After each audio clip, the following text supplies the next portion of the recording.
Good afternoon, everyone, and welcome to Freedom at Four. And I am extremely excited to have my good friend Ricky Riccardi, who's the director of research at the Louis Armstrong House and Museum in Corona, Queens, with us today to talk about his book and to talk about the greatness of Louis Armstrong, which I wholeheartedly agree with, and everything else. Ricky, how you doing?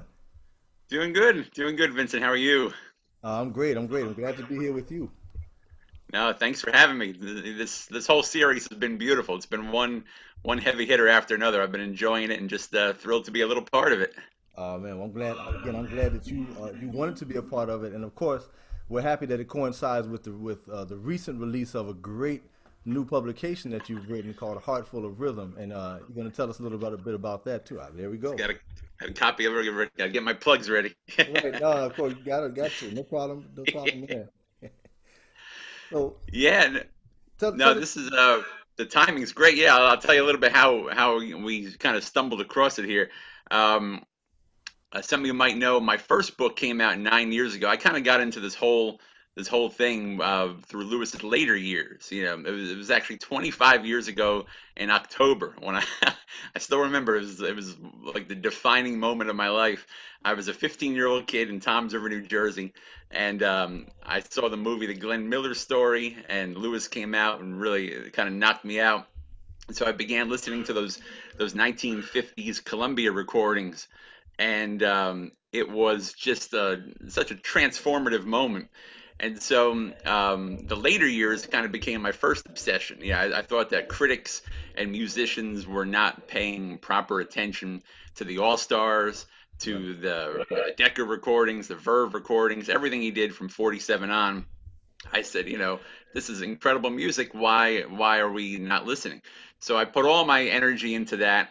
And the first book, What a Wonderful World, came out in 2011, and it was very well received. And I've been able to kind of spin that into this whole career, producing Armstrong reissues, almost always from the later years, and teaching Armstrong courses. And so I thought I was done. I thought I had one book in me. That was the book that I envisioned as a 15-year-old kid. And I said, all right, I can retire now. Right. And the more I started talking to musicians and meeting more people, I realized that there was this giant blind spot that everybody's cool with the hot fives and hot sevens. No one will say a disparaging word. That if Armstrong is taught in jazz history programs, it's the 1920s. Fine, great. And then now I feel like there's been more respect paid towards the later years. So more people are down with the All Stars and the W.C. Handy album and Satch Plays Fats. And okay, great. But there's this middle chunk, the big band era, the swing era years, that I realized that no one really knew what was happening. You would read the kind of the same things. Oh, he had the big band. They weren't a great band, but they toured all the time. And he made some lousy movies and recorded a bunch of love songs, and nothing much was happening. And I would meet musicians, and who would know the hot fives and hot sevens backwards, or they would know the all stars, but they never heard the decades. They never heard the stuff with Louis Russell's band or anything else. And so that's when it hit me. I said, okay, I never intended to write about Louis Armstrong's story going backwards, but it ended up being a lot of fun because the first book starts at Town Hall in 1947. And so this book, I figured all the critics and the so-called historians, they all write Armstrong off after 1928. They say 1928 is the peak. Right. And after that moment, it's downhill from there.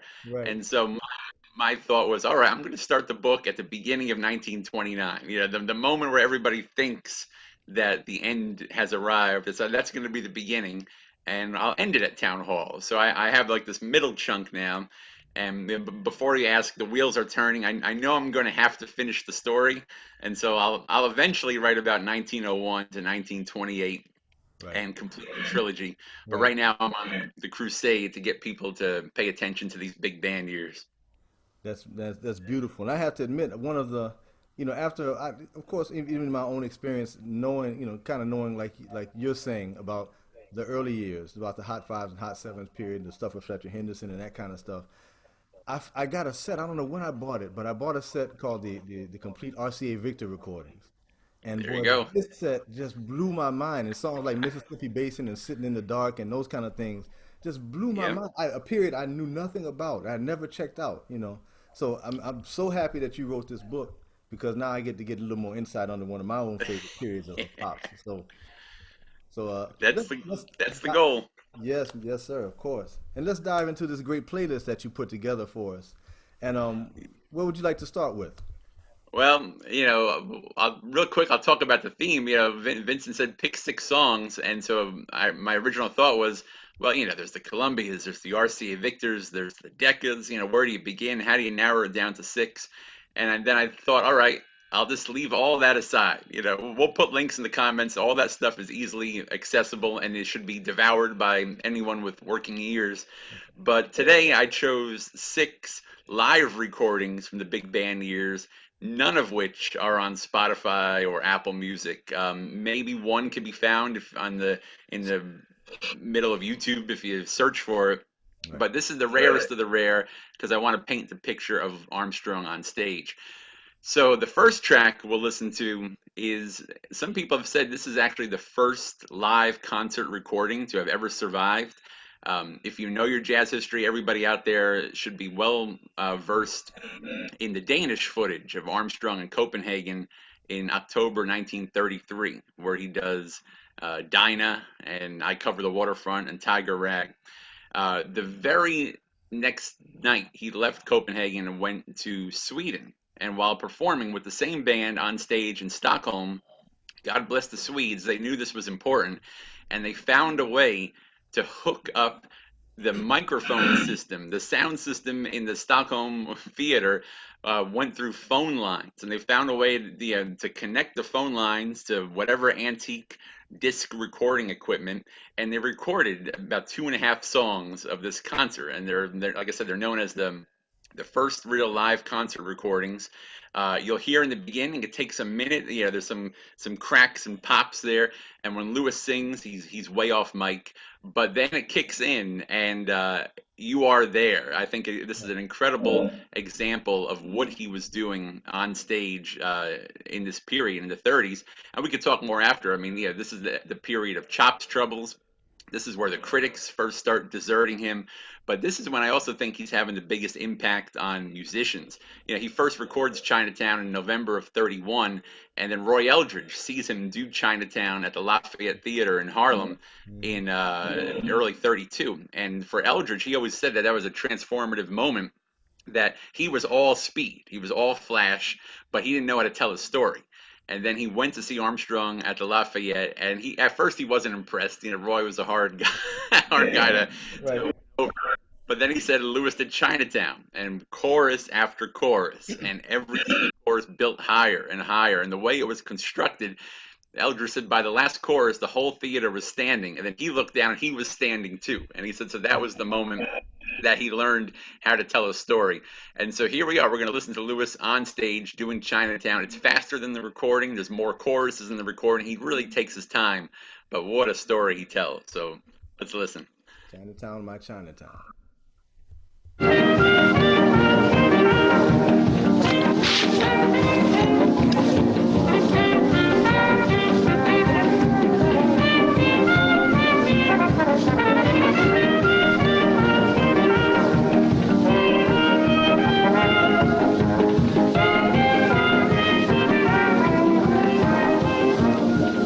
Oh, Chinatown, my Chinatown, where the lights are low.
not human. I mean, 6 choruses, and at that tempo, I mean, if you went to the jam session tonight and played a tempo like that, but played lines like that, just kind of floating. I mean, that's it's so hip, but so demanding. And this is Yeah, the yeah, period. What he's doing with his chops. I mean, earlier in the summer of '33, his chops deserted him for the first time. He had to cancel some gigs in England. right. There were all these articles, and then after this, in Christmas Eve '33, he's in England, and he was at the Holborn Empire, and the way he described it, a chunk of meat came out of his lip, and blood ran down his tuxedo shirt, and he had to take a few months off after that. And his big takeaway is he could no longer do the 100 high C's and the 200 high C's. He had to retire that part. So the fact that we have the Danish footage and the fact that we have Chinatown and there was a couple of Stockholm clips, it's like this perfect snapshot of, he's in transition. This style wouldn't survive much longer, but Right. to get that, and I have a description in the book from Ray Nance about seeing him do Tiger Rag live in Chicago in '31 and hitting the high notes. And he said, the whole theater, he said it was pandemonium, just everybody waiting for him to hit that last note. And we can't see it. But apparently, the visual, he would stalk up and down the stage. He would feign like it was really getting difficult. And then he would hit Right. that last note. And it was like a rock and roll crowd. People would just screaming. Nance said it was the most exciting thing he ever experienced in music. So at least we get that Chinatown to give us a taste. Yes, I agree, man. And it's amazing the way that in transition, like he edited his style down to still include the range, but to build it over a longer period of time. I mean, it's just something that he taught so many people, what to do with your range on the trumpet Exactly. after that, during this period. And it's like you hear him as the years go on make a choice. In the '20s he could do anything. He's young. Strong chops. Right. If he wants to tear out 16th notes, if he wants to hit a high note, hold it, whatever. He's Superman. But as he gets older and he has these issues and all that stuff, you hear him, like you said, editing on the fly. I make the distinction in the book at one point, like a baseball pitcher. We all know that the 25-year-old pitcher who's just throwing fastballs, 100 miles an hour all the time. But when they're 35, they can't do that. So you have to mix in a little junk, learn how to throw a curveball, learn how to throw a changeup, and still get the job done. And so Armstrong is such, all the only thing he cared about was tone, really. And so I think he comes to this crossroads where it's like, all right, I can keep playing quick little runs and fast little lines, but I want to make that the tone is the most important thing, and the Right. vibrato and the whole operatic style. And so, as he gets older, it becomes less is more, and to the point where where we get to the 1950s, he could sing more in one note, and it Right. just shake the room. And so, there's something about the maturity that, again, I think if you only study Armstrong in the '20s, you're getting all the tools. What you're getting, no one will argue with that. I've played that stuff for students and they go crazy. Oh my God, he just played a bebop line, he just played a chromatic line. Wow. But there's something about the '30s, '40s, and '50s where you hear him, you know, he's already mastered the style, and now he's kind of like a sculptor, chiseling it down. Just the right notes, the right harmonies, always with the right tone, and everything's so perfectly constructed. There's nothing like it. I agree, man. And it's funny that story about Roy Eldridge at the Lafayette Theater. It reminds me on the show I had Ralph Peterson a few weeks ago, and Ralph for one of his selections was he had one of the selections from the record Bird and Roy and Diz that Roy Oh Eldridge and yeah. Dizzy Gillespie did together in about '57, one of Norman Grant's Yep. sessions. And Yep. so and it reminds me how Roy seemed to have taken that same approach as he got older. And on that record, Yes. he's not in his flashiest mode, although he goes upstairs quite often, and Right. with Dizzy, so they have this thing, they love each other, but they have this thing. Oh yeah. But he's also at that point edited himself down, and no, I'm sure he must have taken the lead from Louis Armstrong and how to do that in that type of Yeah. thing at that stage in his life. Oh, totally. And Roy and Lewis had a competitive thing too. They were friends and they never really locked horns, but I think Roy always had a little jealousy that, in the 40s he's recording for Decca and he's got the hit solo on After You've Gone and Rockin' Chair and Gene Krupa, yet he never quite broke through with the general public. But there's I just recently read a 1960 blindfold test with Roy in Jazz Journal, and they played for him Sweet Lorraine, and it's Right. Lewis in '57 with Oscar Peterson. And he first starts off, he's like, "Oh, Lewis doesn't sound comfortable. He's this and that." But then at the end, he's just like, "It's the sound, though." He said that's what puts him. He said even after all these years, he goes, he's still number one. He's still in front of all of us. He goes, nobody can get that sound. And Yes. I agree. I agree. It's beautiful. Chinatown, my Chinatown. So where let's see, where would you like to go next? oh, let's keep it up. And again, we'll tie it into the book. Um, the next one we'll listen to is Heart Full of Rhythm. And this is a few years later, and the ensuing period is really, it's one of, if they ever make the movie of Louis Armstrong's life, I mean, this is the heavy drama period because by the end of 34, his chops are gone. He has all these managerial troubles, and he ends up splitting the scene in Europe. He comes back home in January of 35. His European managers threatening to sue him. Right. Armstrong actually leaves his music trunk of all of his arrangements over in Paris. He comes back here. His previous manager, Johnny Collins, who was basically a gangster, is waiting for him. There are still actual gangsters waiting for him. His second wife, Lil, is suing him.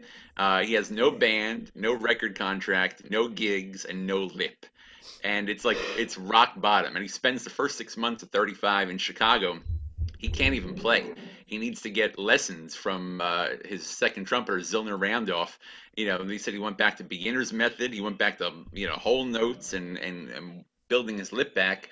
But then he hires Joe Glazer, and that's a subject for a whole a whole other story. But I got chapters on Glazer in the book where Glazer, for all of his flaws, Lewis himself said if you want to deal with gangsters, if you want to play ball with a gangster, you have to hire a gangster I agree. yourself. And so Glazer makes all those troubles disappear and then ends up getting him a record contract with Decca and then ends up hiring Louis Russell's entire orchestra and makes that Lewis's backing band. And then, Armstrong just starts this incredible thing. Like I said, the jazz people, they've always kind of written this off. They said, oh, well, he was never that popular and the big band was never that great. But researching this book, I spent almost equal time with the jazz press and the black press. And the jazz press were criticizing him from like day one. All he's playing is commercial junk, worst band in the world. Right. And Downbeat, which in the mid 30s kind of had a slightly racist tinge to it, all the critics polls were all the white bands, the swing era was here, and Benny Goodman and Tommy Dorsey and all that. And Lewis was garbage. In the black press, though, he is basically on par with Joe Louis. They're following every move, every radio broadcast. He makes the film Pennies from Heaven in 36. He's the first African American to get featured billing in a Hollywood film, front page news. He breaks box office records, front page news. Highest paid African American entertainer, front page news. And the big moment in 37, he becomes the first African American to host a nationally sponsored radio show. African Americans, of course, had appeared in radio, and jazz musicians, Cab Calloway, the Mills Brothers, they had radio shows. But this was different. This was the Fleischmann's Yeast show. It was Rudy Valley's show, nationally heard and had a sponsor. And Valley was going to England for a few months, and he handpicked Armstrong. The sponsors stayed on board. And again, in the black press, this was, you know, traffic stopping news. This was such a big opportunity. And fortunately, they only did 13 broadcasts, but 5 survive in their entirety. We have the discs, the acetate discs at the Louis Armstrong House Museum. And so we're going to dive right in. This is again, it's the title of my book, but you'll hear the beginning of the broadcast. You can imagine the excitement of this coming on the radio. It was every Friday night, 1937, and the band's a killer. This is the Louis Russell Orchestra, J.C. Higginbotham. I will hear more from the band later, but J.C. Higginbotham and Paul Barberin on drums, and Albert Nicholas on clarinet. Red Allen's in the trumpet section. Pops Foster on bass. And if you know the Decca record of Heart Full of Rhythm, it's got a beautiful medium groove. This is actually before the record. This is like they're testing it out, and they do it as a flag waver. So the tempo is up, but again, Lewis is so relaxed. And so from a perspective of my book and also the monumental impact of the Fleischmann's Yeast show and giving some love to this Louis Russell band, let's listen to Heart Full of Rhythm. Fleischmann's Yeast presents Harlem.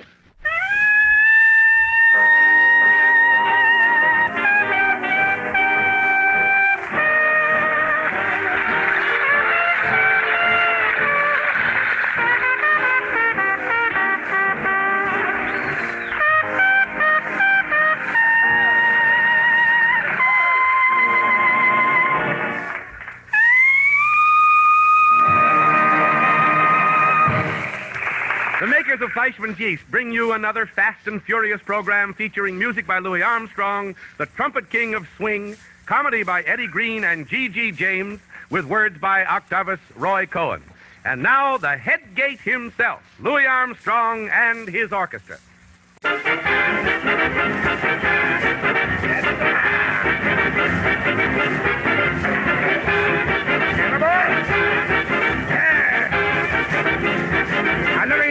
Got no shoes on my feet. I ain't got nothing to eat, but I've got a heart full of rhythm.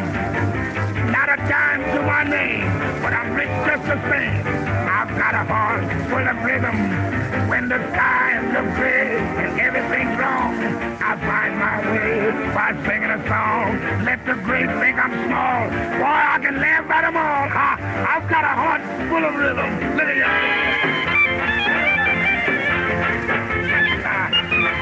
Albert Nichols. And now, folks, Paul Barber. there's no such amount swinging at you.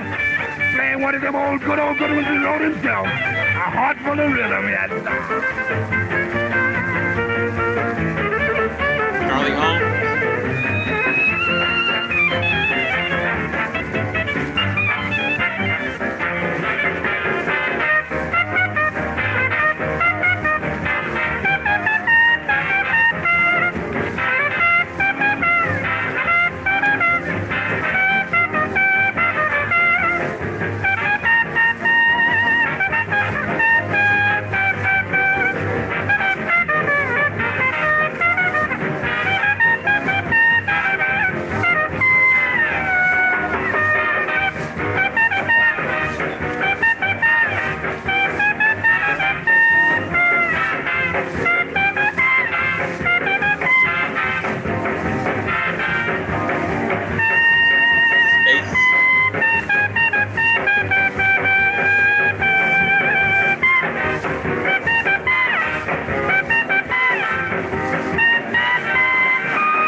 Thank you very much, ladies and gentlemen.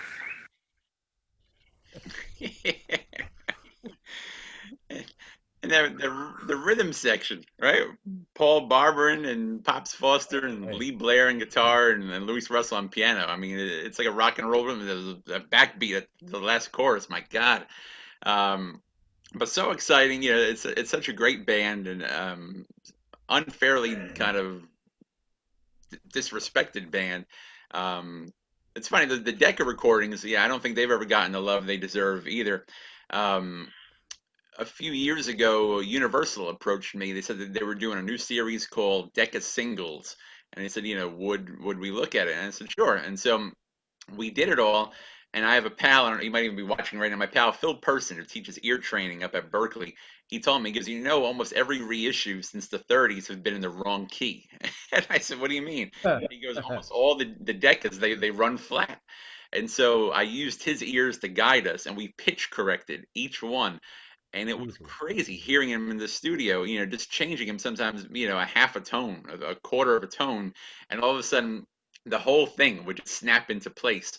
And so, you know, Universal, they're going more towards streaming. So this is something that, you know, you can only listen to on Spotify or Apple Music. You can buy the files on Amazon, but check out the Decca Singles 1935 to 46, and you'll hear them all in the right key. And I think any of those those unfair accusations about the band always playing out of tune and all that stuff, it all disappears. You know, they really sound great. Yeah, I agree, and I've never understood that criticism of Louis Russell's band. I mean, they play with a lot of polish, they play with a lot of fire and feeling at the same time, and I think that I think that you would not have the carryover feeling that you would have in the swing era if it wasn't for bands like Louis Russell and the way the influence that these records must have had on some of those younger swing era musicians checking these out in the Oh, sure. early 30s, late 20s, you know. Yeah. Well, I mean, Russell's band, I mean, the recordings he made, even without Lewis, in 29 and 30, I mean, those are still some of the hottest, most swinging big band records. I mean, you know, Yeah. you compare them to, I mean, maybe Ellington's there, maybe some Benny Moten, but there are very few bands that could swing like the Russell band in 29 and 30. And so, you know, for Armstrong to be reunited with this group, you know, it's funny. It took the rest of the world like 5 or 6 years to catch on before there's an actual swing era, quote unquote. Right. Um, but when they do, you know, Charlie Holmes and Albert Nicholas, you know, they were such big defenders of the band. They said, you know, we had a great band, so we had a great rhythm section, but they said what really put us on top is we had Lewis. And so, you know, you might say the other bands, yeah, Goodman had great soloists, and yeah, I worship Count Basie. But can you imagine, you know, having a band like that and putting Louis Armstrong on top, singing and playing in this, you know, this 1930s power?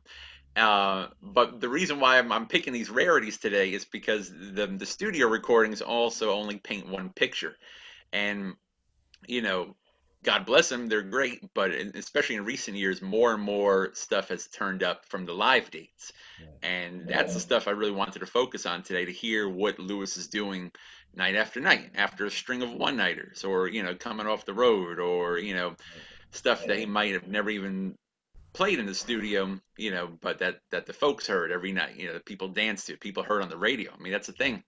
He was on the radio constantly. And you think about the 30s, Great Depression, you know, that's how people heard music. So people, musicians, you know, writers, you know, you name it, swing fans, they probably heard Armstrong more on the radio than the recordings. And so they Right. heard things that we can only dream of. And so I'm trying to, you know, anytime I get my arms around this stuff, I want to share it with the world and be like, you know, you need to hear it. Yeah. Yeah. So the next track actually fits right in. This was something I still don't know the full provenance, but this was discovered, I think, by some Dutch collectors, and it was put on a collector's CD about 7 or 8 years ago. And it's a radio broadcast from the Cotton Club in December 1939. And it's almost the same identical band, except in the drum chair, we now have Big Sid Catlett. And so Catlett was Armstrong's favorite drummer. He's my favorite drummer. And why I chose this clip is I knew the first two clips and even some of the later clips, you know, the fidelity, this is not quite, you know, 2020 standards, but this one is excellent. Was beautifully captured by whoever recorded it. And you really hear the band, you hear Sid, the cymbals and the bass drum accents and the whole thing. And the arrangement is Sugarfoot Stomp, you know, the old King Oliver Dippermouth blues, Yes. which Armstrong did, you know, with Oliver, he did it with Henderson, and he recorded kind of a throwback version with what's it called, with Jimmy Dorsey in 1936. That's a lot of fun. But this is the arrangement that the band was playing every night. There's a version from the Fleischmann's Yeast show that's very exciting, but this one from the Cotton Club I think cuts it because the sound quality is so good. And there's a tenor solo from Bingy Madison. You'll hear J.C. Higginbotham takes a trombone, and Albert Nicholas on clarinet before Pop swoops in with the three chorus Oliver solo. He doesn't even pick up the trumpet until the last, you know, three or four choruses. But it's a good illustration of just how great this band was, and you know, trying to give them some love. So let's Yeah. listen to the old Sugarfoot Stomp.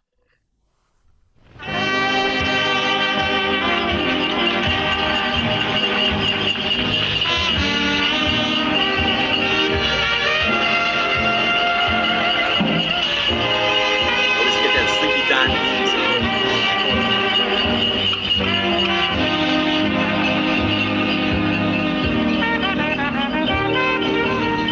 Good evening, ladies and gentlemen. From the Cotton Club on the Great White Way in New York City, Starring Maxine Sullivan and Louis Armstrong, CBS presents Old Satchmo, the king of the high trumpeters, the daddy of them all.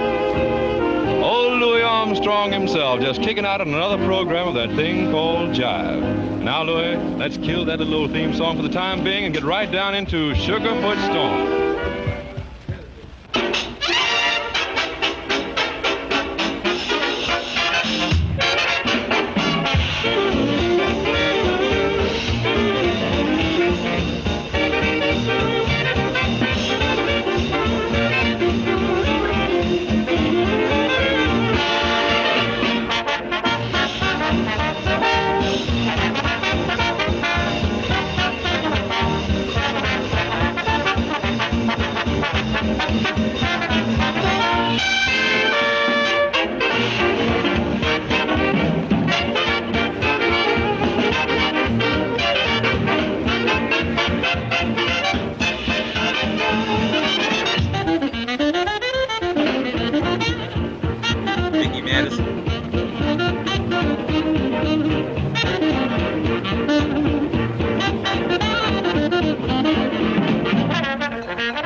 That was a nice starter right in the groove.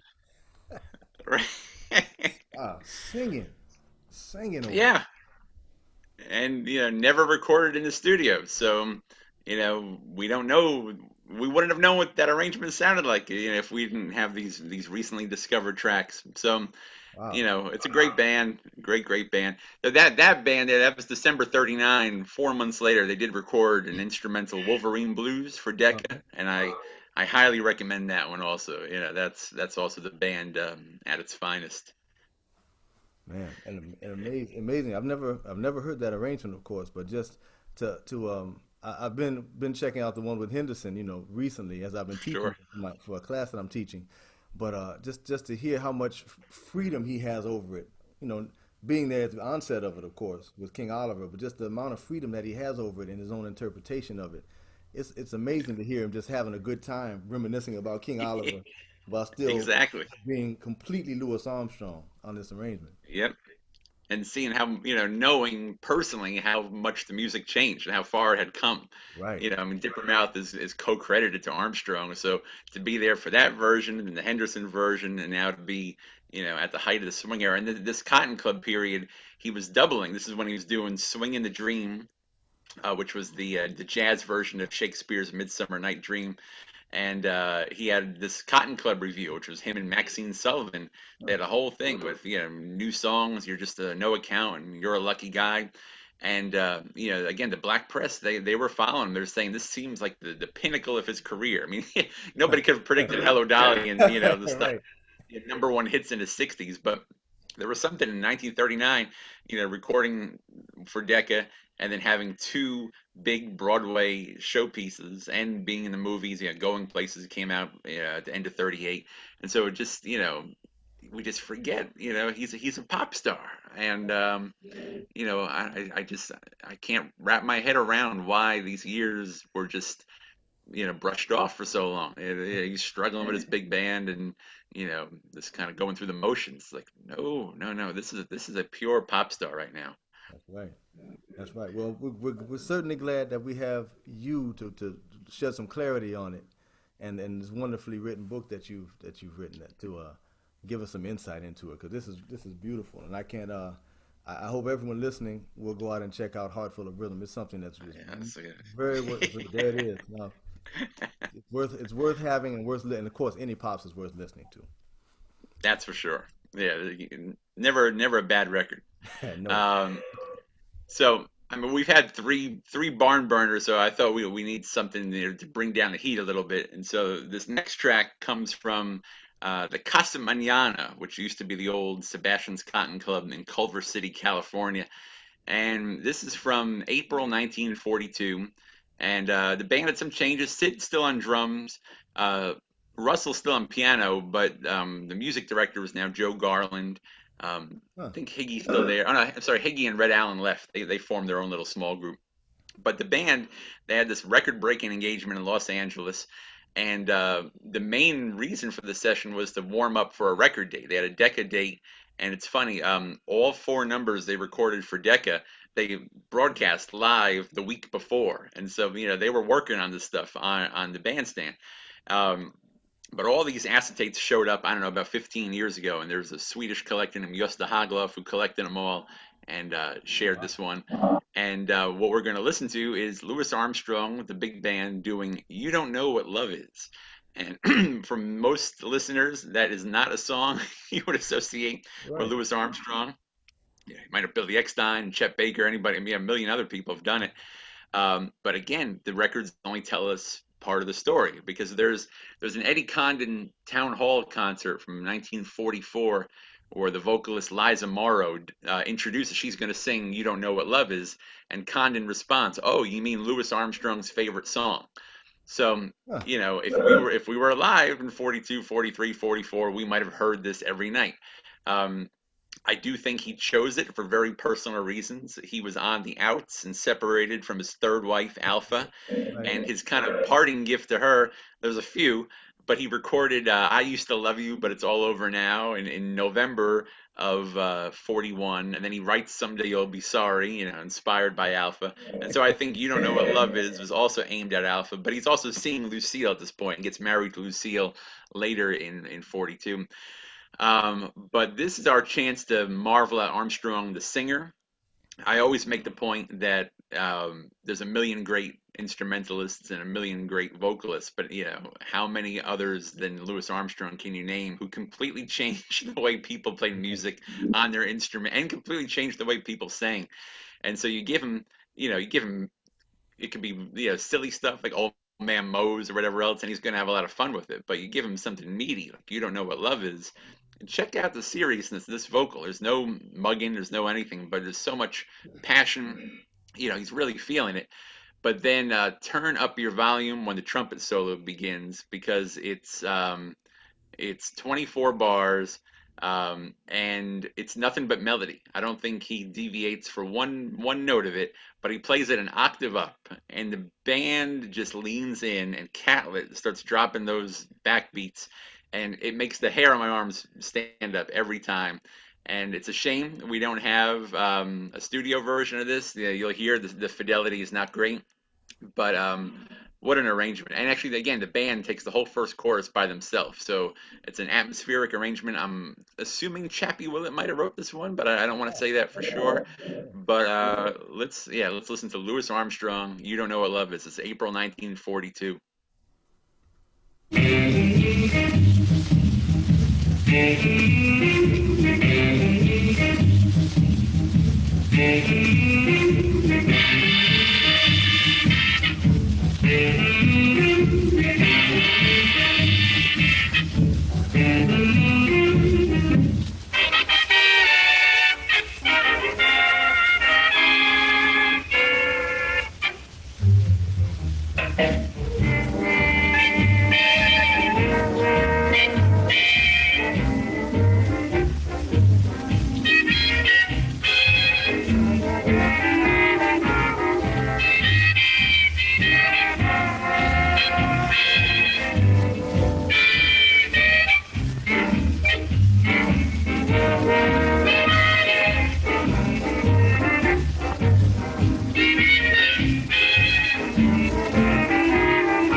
until you learn the meaning of the blues.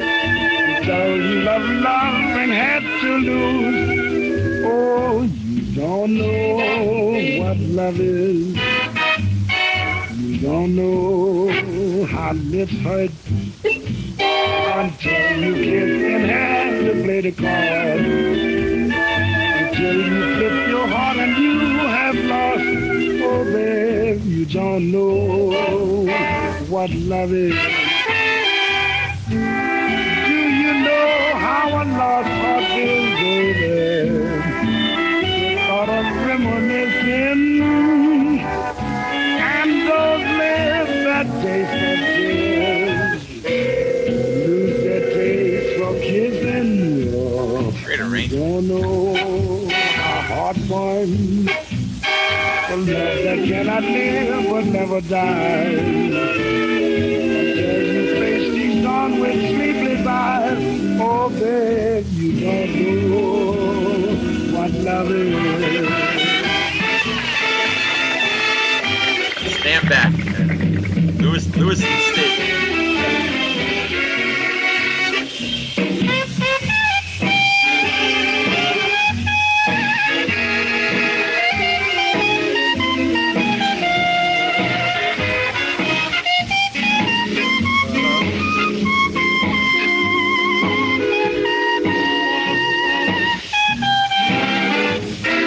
All melodies.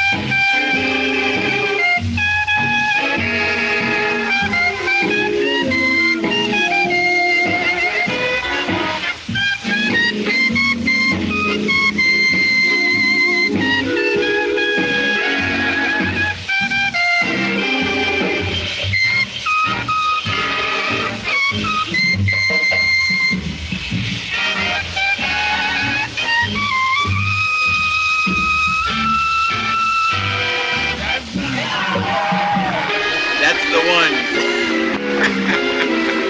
Oh, you don't know how heart burns. The love that cannot live but never dies. Until you face these dawn with sleepless eyes. Oh, babe, you don't know what love is.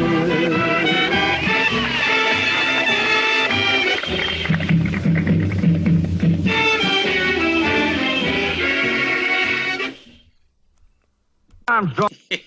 Wow. All right. It's unreal. It's unreal, and just a taste of probably what this band, put forth night in and night out. It's just unreal. But the Yeah. passion of that vocal, followed by the passion of that trumpet solo with Sid egging him on. I mean, it's a masterpiece. It really is. Yeah. It really is, man, and you put it into great context. I mean, those of you who are who follow Pops, know about his troubles with women, over the years. And so you're right. This is the intersection of a lot of things coming together at this point when he sings these lyrics, and Oh yeah. you're exactly right. You can hear that there's some personal reference in what he's singing and the way that he's delivering that. Oh man, researching this book, I discovered something. I found it so funny because it's always been a mystery. What happened to Alpha Smith, Right. his third wife? In 1954, Armstrong penned a cover story for Ebony called "Why I Like Dark Woman," and he went woman by woman, and all of his marriages, everybody he loved and lost, and he gets to Alpha. And he mentions Alpha dying, and he goes, "Yeah, after she died, I still kept in touch with her mom, and gave her some money, and I always, will always have fond memories." Okay, and then I remember when Terry Teachout wrote his book Pops, and he asked the jazz research list, when did Alpha Smith die? Nobody knew, and they divorced officially in '42. And I think in Terry's book, he said, she died shortly thereafter, and it seemed like a good guess because, what do we know? I start researching this thing and I find Alpha Smith's obituaries, the official obituaries with, a Beverly Hills address and Mrs. Louis Armstrong, 1960. So she was alive at the time he told Ebony she was dead. And Right. so that's all you need to know about how he felt about Alpha. He always said he had good relationships with all of his exes. I think he did with Lil and Daisy, but Alpha was dead to him, Right. immediately. Right. I should mention, she's the one who cheated on him, which was the no-no. She cheated on him with Cliff Lehman, the drummer, and Lewis wrote a letter to Walter Winchell saying, "Next time I see that cat, I'm going to shake his hand because that was the best thing he ever could have done for me." Oh man, beautiful. And now let me ask you, the place now he's playing at Frank's the Cotton Club, you said, and is that the same one where he was in 29 when he left? The same Cotton Yeah, Club, well, same the, building? the same Cotton Club, it changed names. Yeah, it was still owned by Frank Sebastian. It became the Casa Manana, and so Gotcha. that's where it was. The same location though. So he had an unbelievable following in L.A. I touch on it wherever I can in the book, but I wish I could really blow it out more because the first time he goes out there, he sets up on Central Avenue, and he's there for about 8 months, and he just doesn't want to leave. He just loves it, and the Right. band and the weather and everything else. And for the rest of his life, anytime he goes back to Los Angeles, I mean, in the big band era, he breaks records every time he's out there. Whether it's Los Angeles, Culver City, Oakland, the Chinatown Ballroom, all these ballrooms, always record breaking. And then in the 50s, with the All Stars, we have the tapes. He would always get back to the Dunbar Hotel on Central Avenue and always run the tape recorder, Hmm. stuff Crouch, and all African American showbiz all congregating around him. So there's a whole Lewis and Los Angeles connection that's very deep that Yeah. doesn't get fully explored. And perfect segue, which we didn't, we didn't uh, plan any of this, but Los Angeles is where he discovered Dexter Gordon, young Dexter Gordon, and so this sets up our next track. Um, I teach a lot of kids, and you teach a lot of students, and if they do know about later Armstrong, I get cornered all the time, and they go, he didn't like bebop, and people Yeah. take that very personally, even in the 21st century. Like he said all that stuff about modern jazz. Oh, this is terrible, and it's not true. He did say plenty of stuff, but the context is important. Armstrong understood bebop. There's this whole thing that because he didn't like it, he couldn't play it or he couldn't understand it and it was over his head. Man, without Louis Armstrong, there'd be no bebop. And we have Right. this record collection at the college, Dizzy in South America and Bird with strings and Clifford Brown with strings and, Miles, Porgy and Bess, and he's got Brubeck and he's got Monk's Blue Note recordings and Blakey and Jazz Messengers, Birdland, Clifford Brown. He listened, he knew, Right. but he lived for the public, and he also knew that the way he put it was bebop was music made for musicians that the untrained ear couldn't understand. They wanted to hear a melody. And so he warned, there's a 1948 article with George Simon where he had tears in his eyes saying that if this is the road we're going to go, because nightclubs are going to go out of business, the public's going to leave us, we cannot do this. And we can argue if he's right or wrong, but he Yep. sensed that the musicians were getting a little too playing for themselves. uh, but he had huge ears, and in the big band alone he hires Kenny Clark, and Kenny Clark always remembered that Armstrong specifically called him out and complimented him, said, "Oh, I dig Kenny, he's modern." And it's in 1941. Then in 42, he hires Mingus on bass for a short tour. Mingus didn't want to go down south, and that was the end of that. Uh-huh. Um, but then in 44, he hears Dexter Gordon personally at a jam session, personally offers him the spot in his band. And, Dexter was there for 6 months, and, I'm close to Maxine Gordon, and she tells me all the stories that to the day he died, if Dexter would have won the Academy Award for Around Midnight, he was going to, dedicate it to Louis Armstrong. Huh. And she also told me stories of people in the 70s who I won't name names, but some of your big jazz stars still knocking Louis Armstrong. And she said Dexter would stand up, 6'6", and say, without that man, we wouldn't be here. So Right. Dexter understood it. And Louis featured him. And so what we're about to hear is the big band doing Ain't Misbehavin', which was really Lewis's big kind of crossover hit of 1929. This is at an army base. That's pretty much how they survived during World War II, going from base to base in America. But it's a victory parade of spotlight bands broadcast from the summer of 44. And Teddy McRae was now the musical director. So it's a slightly different Ain't Misbehavin' arrangement than what came before and after. But it's a great tempo. Lewis sings great. It's an irresistible tempo, right in the pocket, medium tempo. Right. But Dexter solos, and Lewis brings him on. He goes, "Take it, brother Dexter." and he's fully formed. He's in a total Lester Young bag. But Dexter plays like Dexter, and then he's followed by Lewis playing like Lewis, and they coexist so beautifully. There's no, and this is the height of the jazz wars, where Leonard Feather and the critics are, if they're just choosing sides and really kind of tearing the music apart. So I think this kind of sums all of that up. Ain't Misbehavin' from '44 with Brother Dexter. Strong singing Ain't Misbelievin'.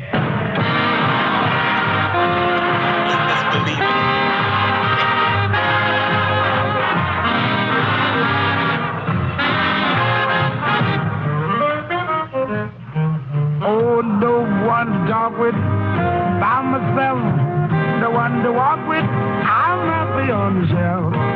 Behaving, save my love, oh, baby, do those zaddy. No, the fighting, the one I love, dream flirting, you that I'm thinking of. Behaving, oh, yes, by those bo-bo-do-do-do. Like Jack Horner in a corner, don't go nowhere, and I don't care. All your kisses was waiting for me. I don't stay out late, don't care to go home about it. Me and my radio, misbehaving, stay my love, Brother Dexter.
Pocket. Good man there in the right.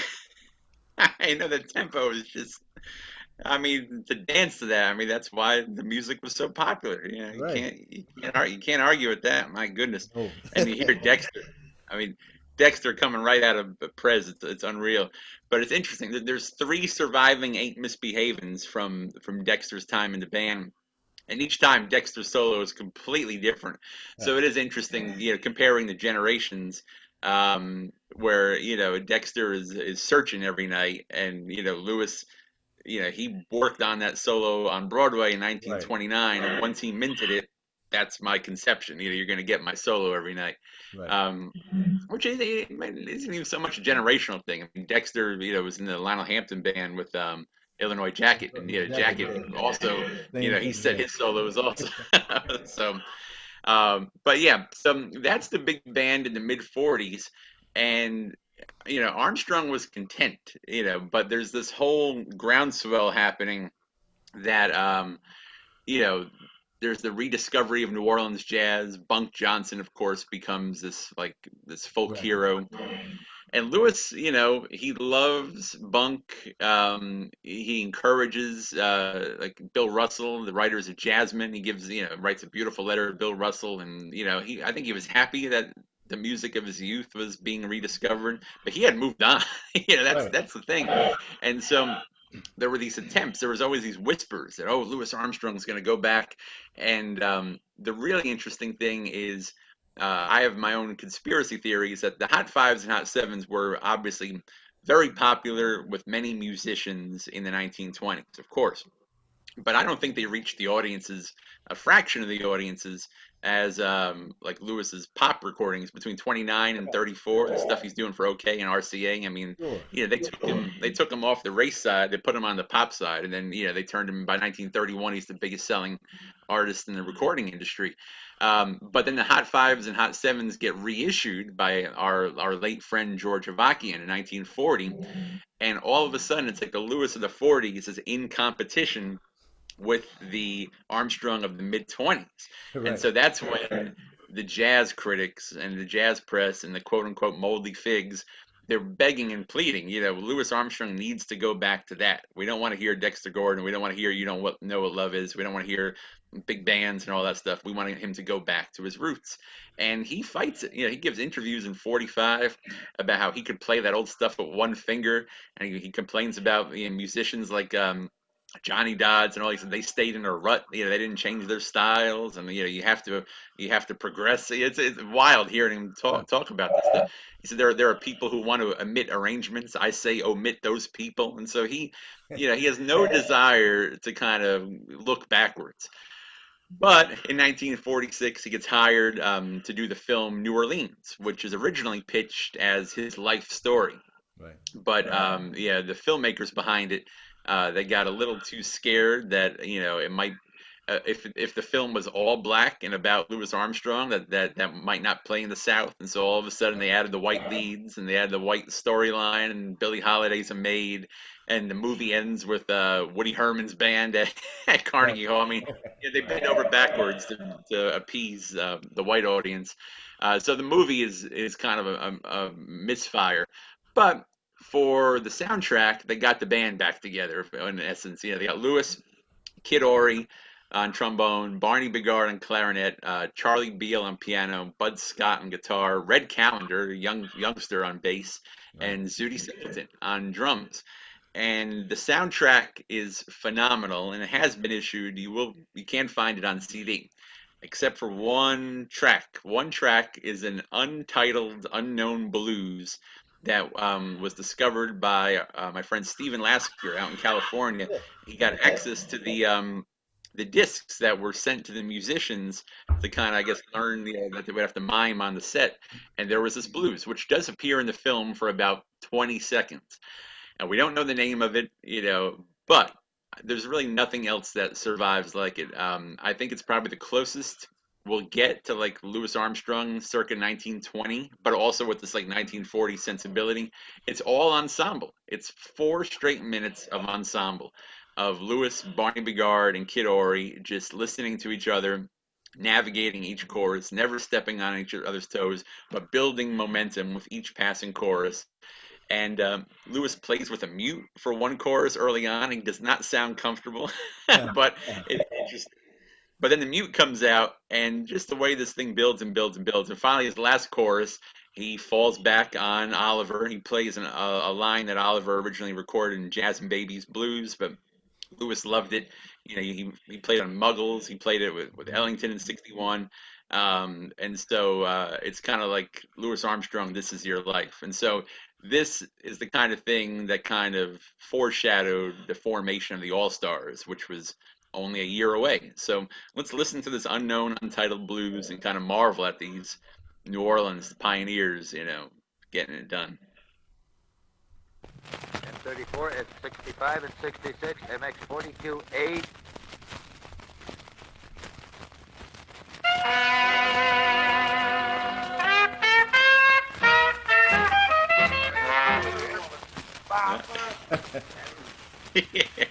That felt good. Nope.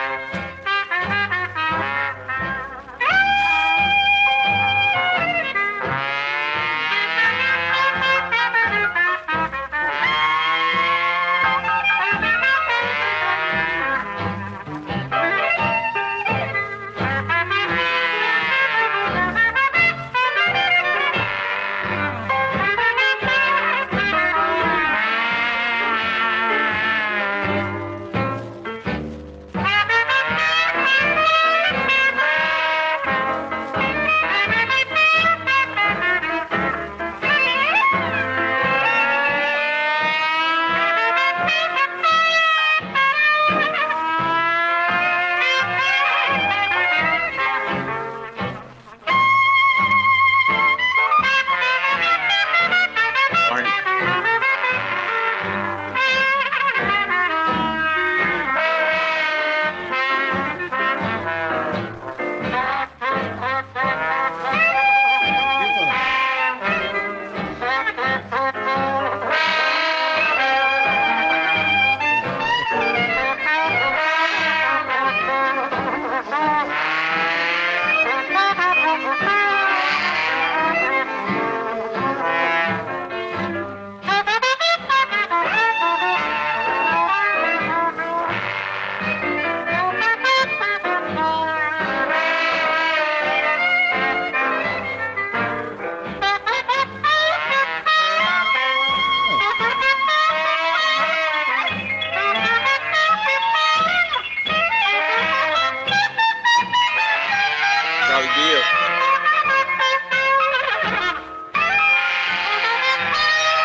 Ory. Yeah.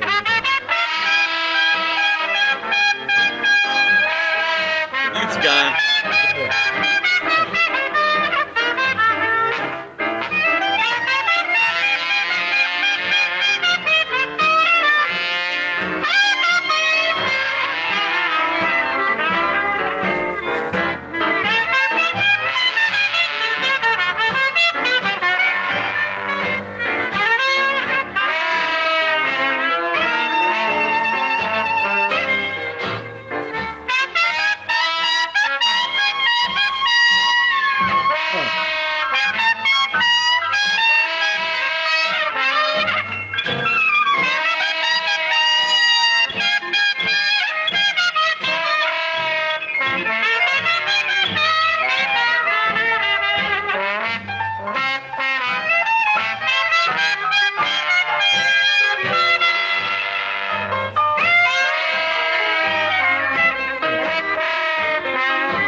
The Oliver line is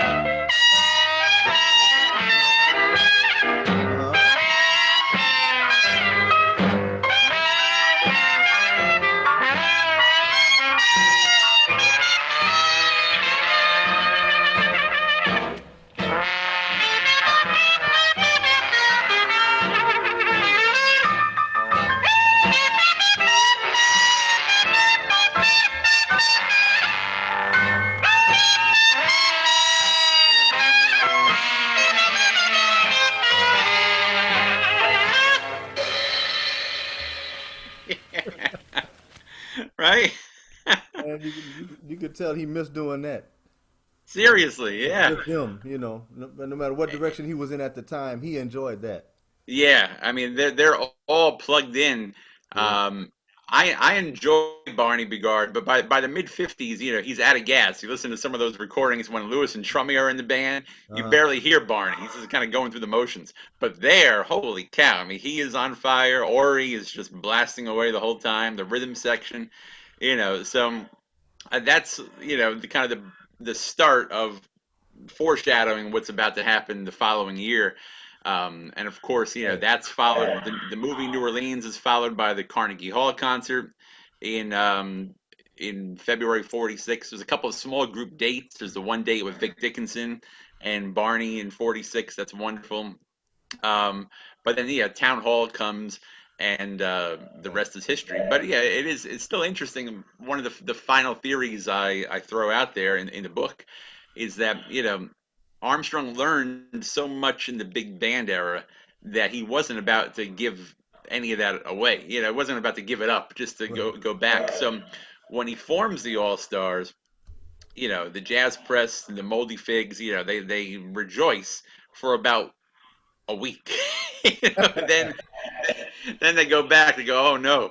And what happened is, in the big band era, we have this kind of romantic notion of the big bands are playing for dancers every night, and every song is a hot instrumental, and there's shout Right. choruses. Oh boy, everything's so great.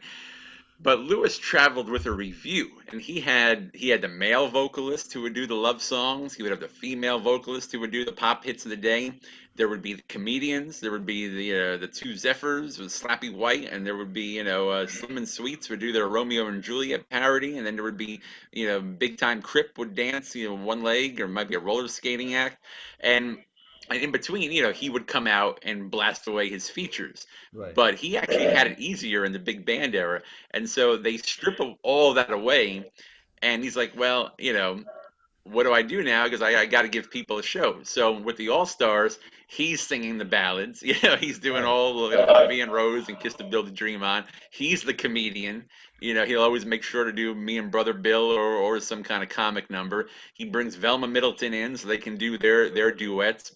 He features every soloist, but he's always back there with these riffs. The rhythm sections, whether it's Sid Catlett or Barrett Deems. I mean, they are just swinging, like mad. And so, the All Stars alienates a lot of people because they're not a quote unquote traditional band, a Dixieland band. No one knows what to call them. It's not bebop, it's not traditional, it's swinging, but it's beyond category, as Ellington would say.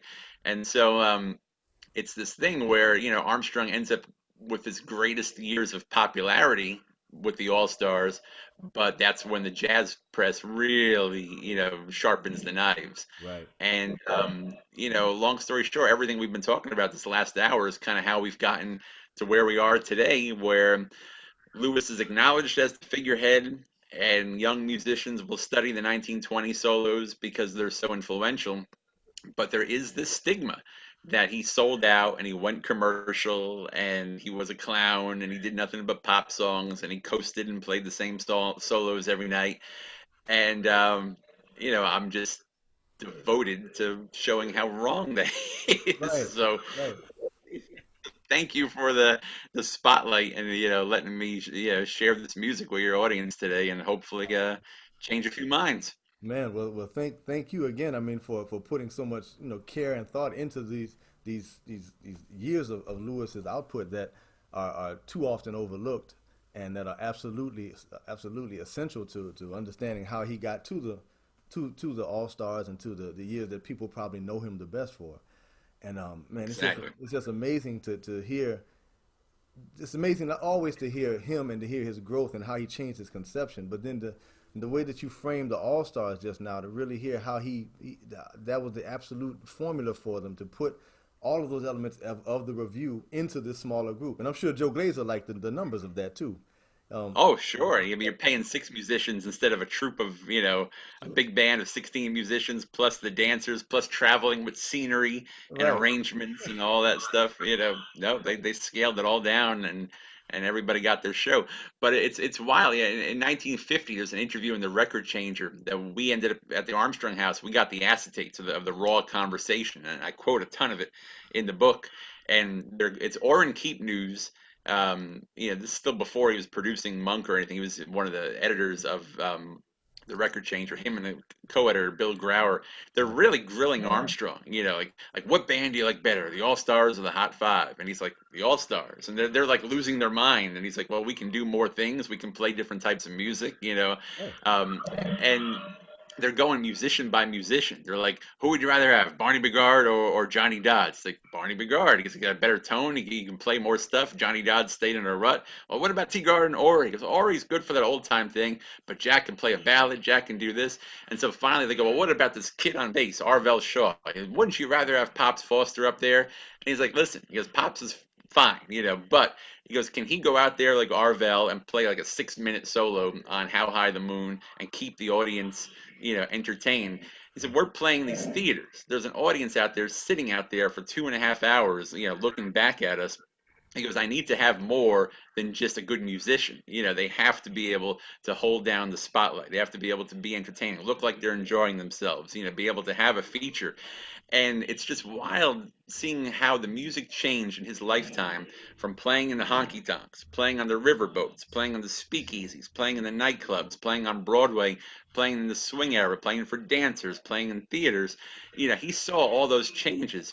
And then when jazz finally became this concert music, he knew he had to adapt. And you get in this weird place where jazz starts diminishing in popularity and Louis Armstrong starts increasing in popularity.